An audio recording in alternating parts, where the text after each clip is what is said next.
یعنی ان کی روحانیت کا اتنا غلبہ ہوتا ہے کہ وہ جو بھولا ہوا سبق تھا وہ فوراً یاد آتا ہے. اور حضرت علی فرماتے تھے وہ آواز تو میرے کانوں میں گونجتی ہے، وہ آواز تو میرے کانوں میں.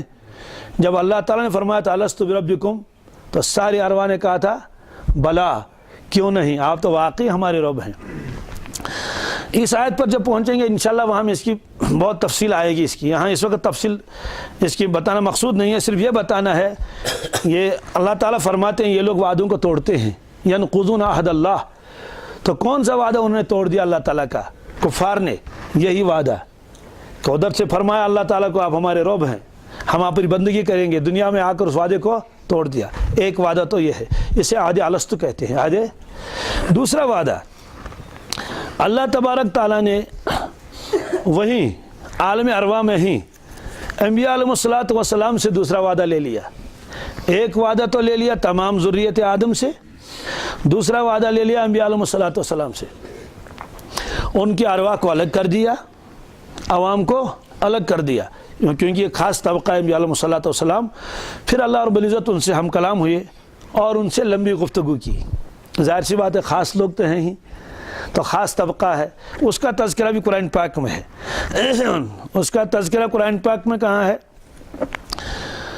سورہ آل عمران میں ہے، آیت نمبر 81 ہے.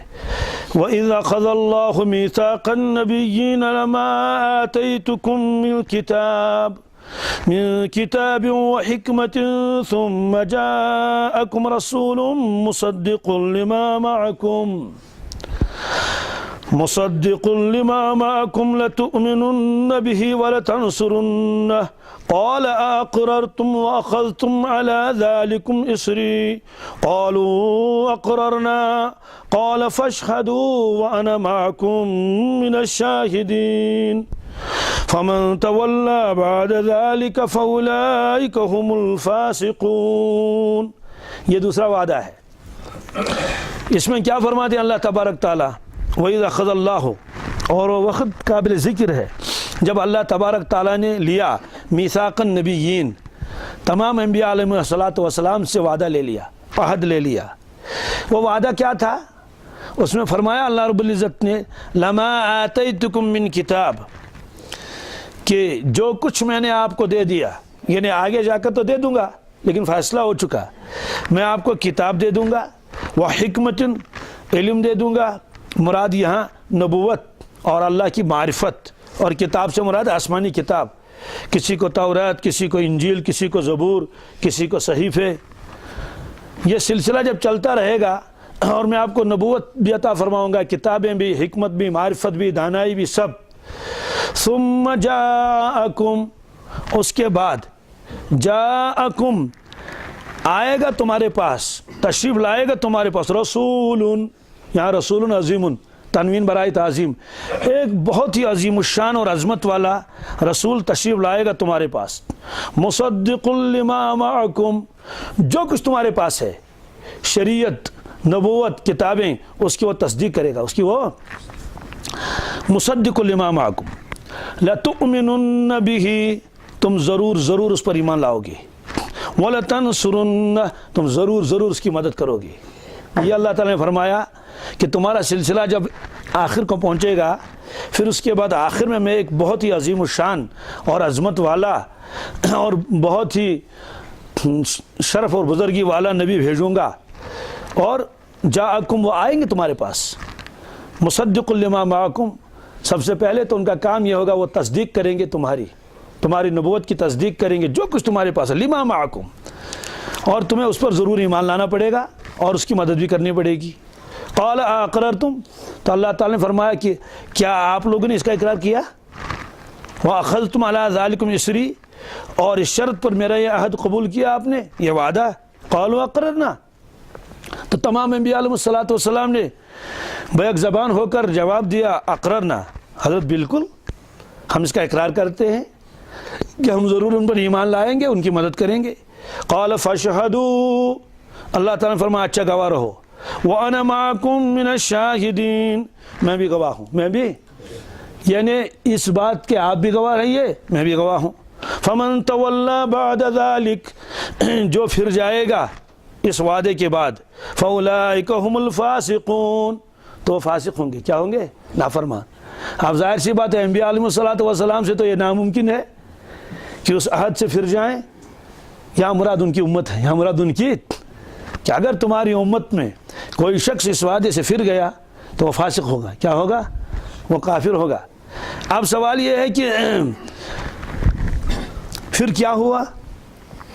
اور سب انبیاء علیہ السلام تو ان پر ایمان لائیں گے، کیونکہ انبیاء علیہ السلام ایک دوسرے پر بھی ایمان لاتے ہیں، یعنی سب نبیوں کو حق سمجھتے ہیں، کیا؟ بالکل سارے انبیاء علیہ السلام سچے ہیں۔ تو یہ قرآن پاک میں ہے، آمن الرسول بما انزل الیہ من ربہ والمؤمنون کل آمن باللہ وملائکتہ وکتبہ ورسلہ۔ تو سارے انبیاء علیہ السلام تو سارے نبیوں پر ایمان لاتے ہیں۔ تو یہ فرمایا ایک تو ضرور ان پر ایمان لاؤ گے اور ان کی مدد کرو گے، ٹھیک ہے، ایمان تو پہلے بھی آدمی لا سکتا ہے، یعنی یقین کرنا کسی بات پر، لیکن مدد کی کیا شکل ہے؟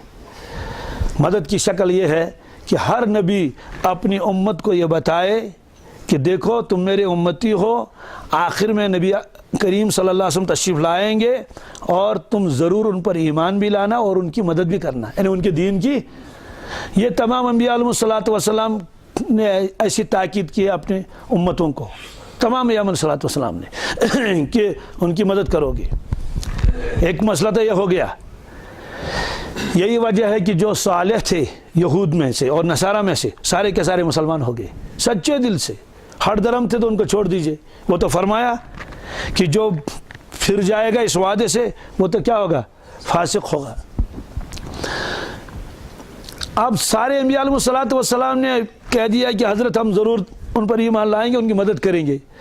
ظاہر سی بات ہے اگر باپ کی اولاد کسی کی مدد کرے وہ تو باپ کی طرف نسبت کی جاتی ہے نا، بات سمجھ آ گئی؟ اگر کسی کی اولاد کسی کا نقصان کرے تو اس سے کہتا ہے چکر اس میں نقصان یوت تیوت۔ اگر وہ کہے گا میں نے تو نقصان کیا نہیں، کہنے تمہاری اولاد نے تو نقصان کیا، کہتے نہیں کہتی تو عرف عام میں ہے۔ تو انبیاء علیہ السلام کی امتیں مدد کریں گے اللہ کے نبی صلی اللہ علیہ وسلم کی، گویا کہ اس نبی نے مدد کی، کیونکہ انہی کی تعلیم تو تھی کہ فلاں کے ساتھ جا کر کیا کر لو؟ مدد کر لو۔ یہ تو ہوا۔ اور عملاً کیا ہوا؟ عملاً یہ ہے کہ اس پورے طبقے میں سے یہ جو بہت بڑی جماعت ہے اللہ کی مقرب اور اللہ کے منتخب اور برگزیدہ بندے، عملی طور پر ان میں سے کوئی ایک ہو جو اللہ کے نبی صلی اللہ علیہ وسلم کے دین کی عملاً مدد کرے اور بہت زبردست مدد کرے۔ فیصلہ ہو گیا، اللہ کے علم میں تھا کہ سلسلہ چلتا رہے گا، سارے انبیاء علیہ السلام آئیں گے، پھر رسول پاک صلی اللہ علیہ وسلم تشریف لائیں گے، رسول کریم صلی اللہ علیہ وسلم دنیا سے تشریف لے جائیں گے۔ وہ جو وعدہ کیا تھا ہم ضرور تمہارے دین کی مدد کریں گے، فیصلہ ہو گیا کسی ایک کو منتخب کرنا پڑے گا۔ اللہ کے علم میں سب کچھ ہے۔ وہیں فیصلہ ہو گیا کہ عیسیٰ علیہ السلام کو دنیا میں بھیجیں گے اور وفات سے پہلے ان کو اٹھا کے لے جائیں گے، کس میں؟ آسمان پر۔ پھر اس کے بعد اللہ کے نبی صلی اللہ علیہ وسلم تشریف لائیں گے، زمانہ گزرے گا، صدیاں گزر جائیں گی، جب دین پھر کمزور ہو جائے گا اس وقت دین کو زبردست ضرورت ہوگی کسی مددگار کی۔ اس وقت اللہ تبارک تعالیٰ وہ جو وعدہ کیا تھا انبیاء علیہ السلام نے عملی طور پر اس شخص کو پھر واپس نازل فرمائیں گے عیسیٰ علیہ السلام کو، اور وہ آ کے پورے عالم میں بالکل اسی طرح سے جس طرح سے گویا کہ ابتدا میں اسلام تھا برابر اسی نہج پر اس کو چلائیں گے اور اسی مقام پر امت کو پھر پہنچائیں گے۔ تو گویا کہ عملی اعتبار سے بھی مدد ہو گئی نہیں ہو گئی؟ عملی اعتبار سے۔ اچھا یہ وعدہ تو ہوا انبیاء علیہ السلام کے ساتھ، پھر کیا تمام انبیاء علیہ السلام نے ان کو اپنی امت کو یہ سبق سنایا؟ بالکل، ظاہر سی بات ہے، جو انجیل پڑھے گا تو اس میں لکھا تھا کہ اللہ کے نبی صلی اللہ علیہ وسلم تشریف لائیں گے، جو زبور پڑھے گا تو اس میں بھی لکھا تھا، جو توریت پڑھے گا اس میں بھی لکھا تھا۔ سارے انبیاء علیہ السلام اپنی امت کو یہی بتاتے آئے، اور رسول اکرم صلی اللہ علیہ وسلم کے تو نبیوں کے سردار ہیں اور پورے عالم کے لیے نبی ہیں۔ باقی انبیاء علیہ السلام علاقائی نبی ہیں، اس کا تذکرہ قرآن پاک میں ہے۔ وَإِلَىٰ ثَمُودَ أَخَاهُمْ صَالِحًا وَإِلَىٰ مَدْيَنَ أَخَاهُمْ شُعَيْبًا وَإِلَىٰ عَادٍ أَخَاهُمْ هُودًا۔ یہ سارے انبیاء علیہ السلام علاقائی نبی ہیں۔ گویا کہ جو کام نبی کریم صلی اللہ علیہ وسلم کو پورے عالم میں کرنا تھا اس کی گویا ابتدا ان انبیاء علیہ السلام نے کی، آخر میں ان کے سردار تشریف لائے۔ تو یوں کہہ دیجئے کہ باقی انبیاء علیہ السلام بھی تو وہی کام کرتے تھے جو کام اللہ کے نبی صلی اللہ علیہ وسلم کو کرنا تھا، لیکن حضرت تو آخر میں تشریف لائے اور پورے عالم کے لیے اکیلے۔ یہی وجہ ہے کہ کلمے کا مستقل جز ابد سے ازل سے لے کر ابد تک وہ کیا ہے؟ لا الہ الا اللہ محمد رسول اللہ صلی اللہ علیہ وسلم۔ باقی جو کلمے کے ساتھ جو دوسرے اجزاء تھے، لا الہ الا اللہ عیسیٰ روح اللہ، لا الہ الا اللہ موسیٰ کلیم اللہ، لا الہ الا اللہ ابراہیم خلیل اللہ، لا الہ الا اللہ اسماعیل صفی اللہ، لا الہ الا اللہ آدم خلیفۃ اللہ، یہ ساری چیزیں جو تھی، یہ جزء ثانی تھا، وہ جزء ثانی تو وقتی تھا، اور مستقل جو ہمیشہ کے لیے، جیسے روایتوں میں بھی آتا ہے جنت کے دیواروں پر لکھا ہوا ہے لا الہ الا اللہ محمد رسول اللہ صلی اللہ علیہ وسلم۔ تو اصل نبوت نبیوں کے سردار اور وہ ہے رسول اکرم صلی اللہ علیہ وسلم، اس لیے ہر نبی کو تو بشارت دینی ہی تھی۔ اگر حکم نبی ہوتا تب بھی ہر نبی یہی کہتے اب فلاں، کیا جلسوں میں ایسا نہیں ہوتا ہے کہ جو مقرر آتا ہے وہ کہتا ہے کہ اصل تقریر تو حضرت کی ہوگی، میں تو اس سے پہلے ویسے تمہید کے لیے حاضر ہوا تھا، اس کے بعد دوسرا مقرر آتا ہے وہ کہتا ہے کہ ہم لوگ بھی تو اصل میں حضرت کے زیارت کے لیے تشریف لائے ہیں، اصل بیان تو حضرت کا ہوگا جو کوئی بڑا ہوتا ہے۔ تو سارے لوگ تو یہی کہتے چلے آ رہے ہیں، آخر میں وہ بڑے صاحب جن کو مدعو کیا گیا ہے وہ تشریف لاتے ہیں۔ اب جتنے علماء اس سے پہلے ہوتے ہیں بیان کرنے والے، وہ سب کے سب بیان میں بیٹھتے ہیں، وہ خود سنتے ہیں کہ حضرت کا کیا کرنا ہے، بیان سننا ہے۔ یہ تو الگ مسئلہ ہے، دنیا میں کسی کو مجبوری ہوگی، کسی عالم کو تو وہ تو چلا جاتا ہے، ورنہ تو سبوں کا انتظار ہوتا ہے کہ ہمارے بڑے تشریف لائے ہیں اور ہم ان کا کیا کریں گے، ہاں واز سنیں گے، تبلیغ سنیں گے۔ تو اب عیسیٰ علیہ السلام نے کیا یہ فرمایا تھا لوگوں کہ محمد رسول اللہ تشریف لا رہے ہیں؟ بالکل، کتنی صراحت کے ساتھ، اتنی صراحت کے ساتھ کہ اتنی صراحت اس سے پہلے کسی نبی نے نہیں کی تھی۔ اس کی وجہ لکھی ہے کہ ایسی صراحت کیوں انہوں نے کی؟ ایسی صراحت عیسیٰ علیہ السلام نے اس لیے کی کہ عیسیٰ علیہ السلام کے بعد اور کوئی نبی نہیں تھا بجز رسول اکرم صلی اللہ علیہ وسلم، اس لیے انہوں نے معاملہ صاف کر دیا۔ اب کیا کیا فرمایا ہوگا وہ سب تو معلوم نہیں، اس لیے کہ تورات کو تو ان لوگوں نے انجیل کو تو بدل دیا ان لوگوں نے، لیکن بدلنے کے باوجود بھی پھر بھی بشارت موجود ہے۔ کہیں تو انہوں نے احمد کا ترجمہ فارقلید کے ساتھ کیا، کہیں تو احمد کا ترجمہ دوسرے لفظوں سے کیا، کہیں تو محمد کا ترجمہ اور کسی چیز کے ساتھ کیا، تعریف کیا ہوا وہ وغیرہ۔ یہ سب کانٹ چھانٹ کرنے کے باوجود بھی آج کے بائبل میں بھی اگر آپ دیکھیں گے تو اس میں کئی جگہ، اور اس پر تو ہمارے علماء نے کتابیں لکھی الحمدللہ، وہ سارے آیتیں انہوں نے نقل کر لی۔ دیکھیں یہ ہے وہ آیت جس میں اللہ کے نبی صلی اللہ علیہ وسلم کی بشارت ہے۔ اب اللہ تبارک تعالیٰ دیکھیں کیا فرماتے ہیں، عیسیٰ علیہ السلام کا قول نقل فرماتے ہیں کیا؟ وَإِذْ قَالَ عِيسَى ابْنُ مَرْيَمَ يَا بَنِي إِسْرَائِيلَ إِنِّي رَسُولُ اللَّهِ إِلَيْكُمْ مصدقا لما بين يدي من التوراة ومبشرا برسول يأتي من بعد اسمه أحمد فلما جاءهم بالبينات قالوا هذا سحر مبين۔ یہ ہے سورہ صف کی آیت، کس کی؟ سورہ صف کی 6 آیت ہے۔ کیا فرماتے ہیں؟ وَإِذْ قَالَ عِيسَى ابْنُ مَرْيَمَ، اللہ تعالیٰ فرماتے ہیں کہ وہ وقت قابل ذکر ہے، وہ وقت قابل یاد رکھنے کے قابل ہے۔ دوسرا مطلب یہ ہے کہ یا رسول اللہ صلی اللہ علیہ وسلم آپ ان کو یاد دلائیے وہ وقت، تمام یہود کو اور نصارہ کو، کہ اے نصارہ خاص طور سے تم وہ وقت یاد کر لو، وہ بیان یاد کر لو جب عیسیٰ علیہ السلام تم کو بیان کر رہے تھے اور تم کو تاکید کی تھی میرے بارے میں، تم وہ بھول گئے کیا؟ وَإِذْ قَالَ عِيسَى ابْنُ مَرْيَمَ، جب فرمایا تھا عیسیٰ علیہ السلام نے، جو ابن مریم ہے، جو مریم کے بیٹے ہیں، یا بنی اسرائیل، اے بنی اسرائیل، انی رسول اللہ علیکم، میں تمہاری طرف اللہ تعالیٰ کی جانب سے رسول ہوں، یعنی میں اللہ کا رسول ہوں تمہاری جانب۔ اس میں بھی ایک عجیب نکتہ ہے، کیا؟ عیسیٰ علیہ السلام نے بنی اسرائیل سے کہا میں تمہارا نبی ہوں، اس کا مطلب یہ ہے کہ تمہارے علاوہ جتنے بھی ذریتیں ہیں ان کی ذمہ داری میرے اوپر نہیں ہے۔ ایک موقع پر آپ نے ایک جماعت کو بھیجا تبلیغ کے لیے، اور ساتھ میں یہ تاکید کی کہ حواریین سے فرمایا کہ صرف اس بستی میں جانا جس بستی کے لوگ بنی اسرائیل ہوں، کیا ہوں؟ یعنی یعقوب علیہ السلام کی اولاد، کیونکہ بنی اسرائیل کے کیا مطلب ہے؟ بنی معنی اولاد، اسرائیل یہ یعقوب علیہ السلام کا لقب ہے قرآن پاک میں، اسرائیل کے معنی عبداللہ، کیا؟ تو صرف اس بستی میں تبلیغ کر لینا جس بستی کے رہنے والے کون ہوں؟ بنی اسرائیل ہوں۔ انہوں نے عرض کیا حضرت